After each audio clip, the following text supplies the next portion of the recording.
Bienvenue sur ma chaîne. Ici, on parle trading et développement personnel. Yes. Parce que pour réussir, il te faut maîtriser les marchés financiers et toi-même. Alors, si tu veux gagner intelligemment de l'argent, tout en renforçant ta discipline, ton mindset et ta Oh vision, my abonne-toi God. et deviens le stratège de ta propre vie. C'est toujours beaucoup de plaisir. J'espère que vous allez très bien. Bienvenue dans cette nouvelle vidéo. Juste avant de rentrer dans le vif du sujet, assurez-vous de faire le tour dans la description de mes vidéos. Vous y trouverez plein d'informations pouvant vous ajouter ou pouvant vous donner une valeur ajoutée. Alors aujourd'hui, nous sommes devant la livre sterling face au dollar américain.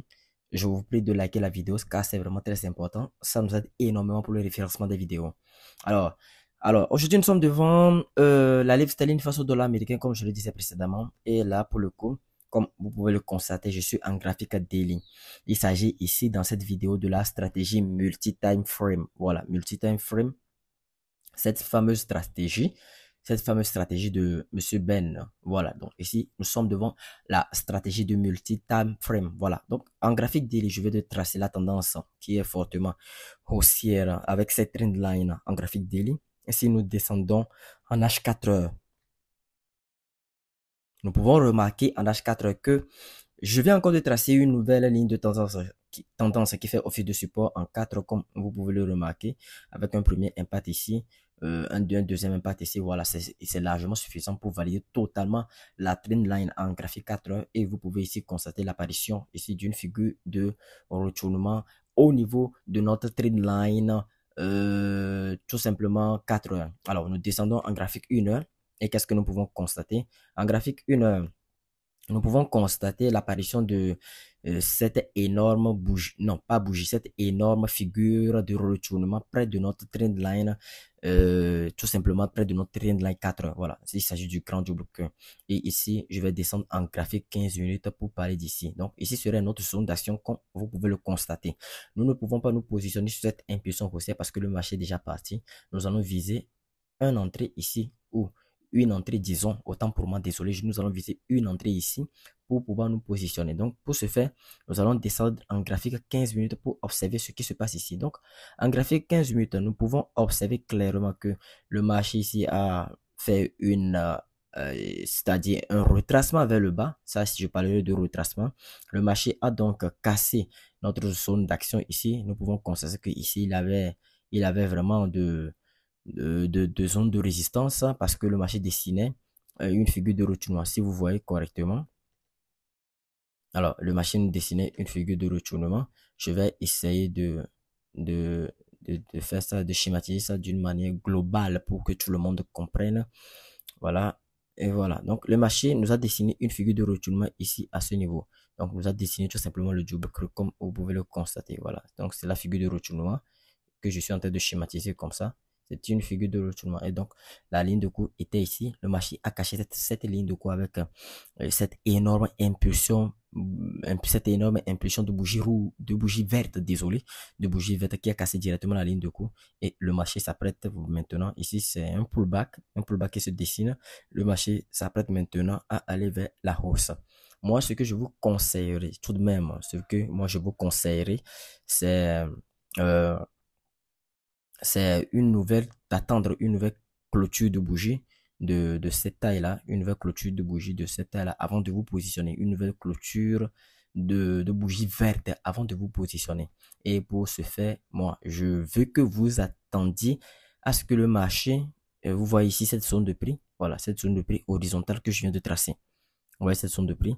Je veux que vous attendiez à ce que le marché casse d'abord cette zone de prix horizontale parce que nous pouvons constater un premier impact ici sur la mèche. Voilà, donc sur une mèche ici. Et nous pouvons également constater ici voilà, des impacts de bougie à ce niveau donné. Si vous remarquez très bien. Donc, ce que moi je vous conseille, c'est d'attendre une cassure et clôture de bougie au-dessus de cette ligne horizontale que je viens de tracer. Parce que cette ligne horizontale sert encore de résistance au marché. Donc, nous allons noter résistance, tout simplement. Nous allons noter sa résistance. Voilà. Donc, attendez une cassure clôture de bougie au-dessus de cette ligne-là en graphique 15 minutes. Voilà, il s'agit d'un swing trading. Oui, bien sûr, il s'agit d'un swing trading que nous allons prendre dans un time frame très inférieur, tel que la 15 minutes et pouvant se positionner en 15 minutes et pouvant durer et perdurer sur des spéculations qui se prolongent dans la time frame 1 heure, 2 heures, 3 heures, 4 heures et voire même des daily, tout simplement. Donc, la prise de position se ferait en graphique 15 minutes, tout simplement. Bon, c'est ce que j'aimerais quand même vous dire et vous expliquer, tout simplement. Voilà. Voilà, pour le take profit final, si nous venons en graphique 4 heures, là, en graphique 4 heures, ou bien en daily, nous pouvons observer notre première zone de sortie. Et si nous parlerons de zone de sortie, nous ne parlerons pas de take profit final, mais nous parlerons quand même des zones de sortie. Donc, nous allons laisser le marché à ce que le marché vienne ici, voilà, sur la première zone de sortie que j'ai illustrée à ce niveau. Je vais dézoomer pour que tout le monde regarde. J'ai illustré combien de zones de sortie. J'ai illustré 3 zones de sortie. Voici la première, c'est en daily. Donc, la spéculation que nous allons prendre en 15 minutes, nous allons rester dans ce swing trading de la time frame 15 minutes jusqu'en daily. Voilà, donc la première zone de sortie est ici à ce niveau. La deuxième, la troisième zone de sortie. Comment est-ce que j'ai fait pour détecter ces zones de sortie? Voilà, ces zones de sortie, j'ai tout simplement pris les derniers hauts du marché, les derniers points hauts du marché. Voilà, dans l'historique du marché, puisque ici, c'est un peu dans le passé du marché. Voici un sommet ici, un deuxième sommet, un troisième sommet, etc. Donc, ce sont ces sommets-là qui constituent des zones de sortie pour notre spéculation actuelle qui se déroule notamment et actuellement en 15 minutes. Voilà, tout simplement. Voilà. Donc, si je remonte encore en daily, nous pouvons constater que les zones de sortie, je les mis sur les sommets.